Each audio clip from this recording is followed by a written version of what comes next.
Fundamentals of pistol marksmanship. Use of pistol.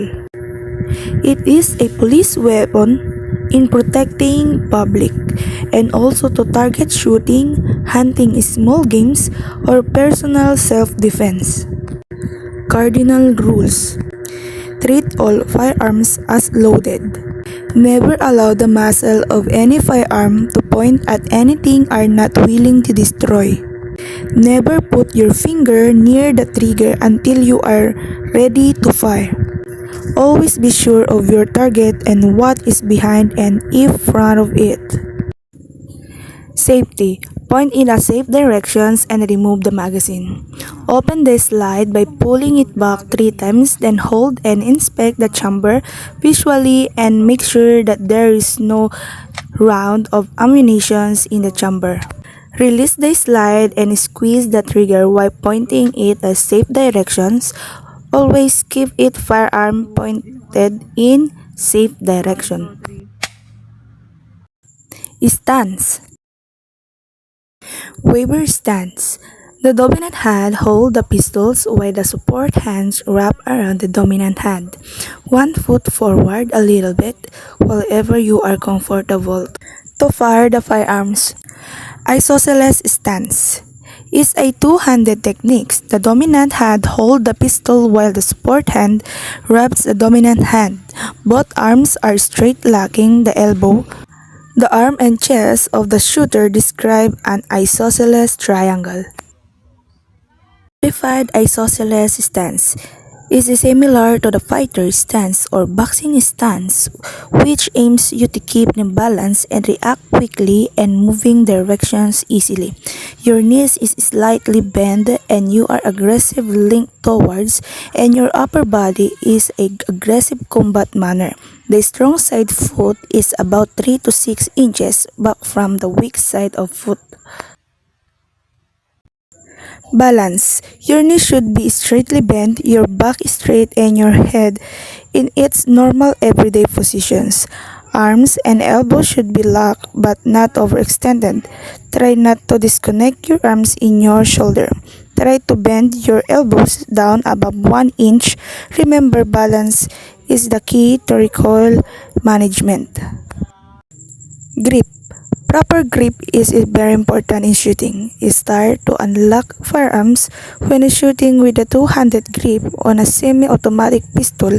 Grasp the gun until your strong hand and always observe high grip, which is done by putting the web of your hands on the web of the pistol.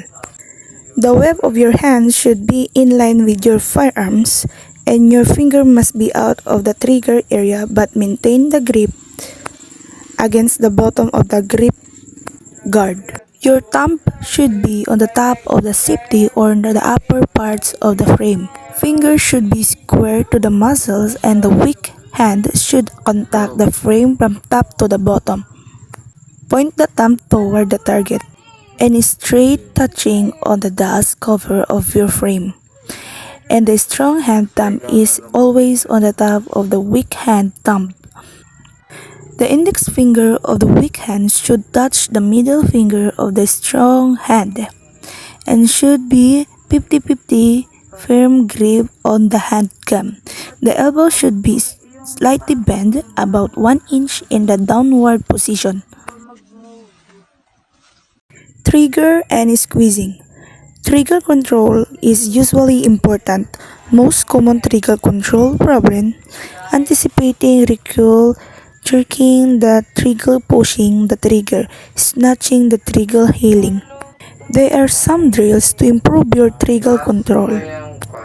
Trigger, finger, and thumb drill, rubber band press, and release drill. Breathing. Controlling breathing is vital. Stress or tensions can come from not breathing correctly and affect the performance. You need to feel relaxed and pay attention to what your body is telling you at that point in time.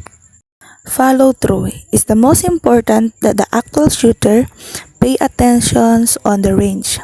The longer the shot, the more follow through is needed, and the key things to remember is to be patient with the sight.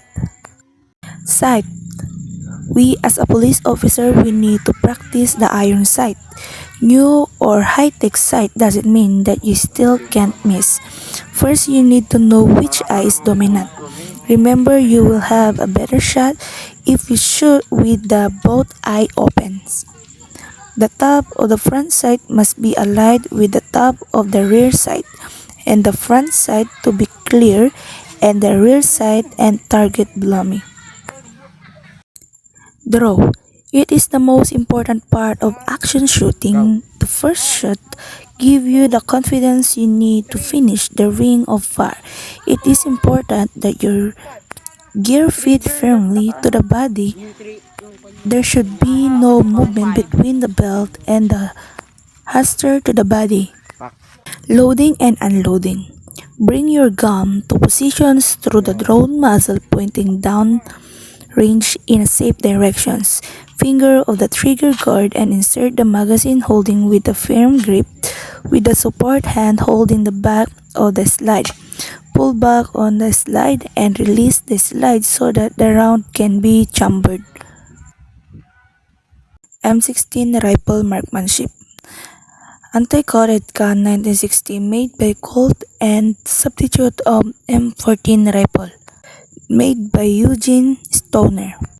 20 inches barrel, bird cage type suppressor, triangular hand guard fixed butt, semi and full auto mode, trigger weight is 6.5 pound, maximum range is 653 meters, and maximum effective range is 460 meters. Prone positions.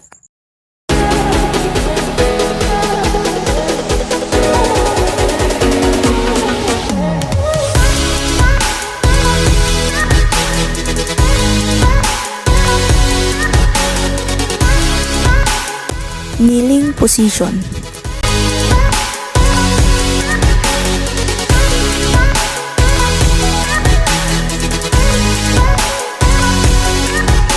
Precision standing position.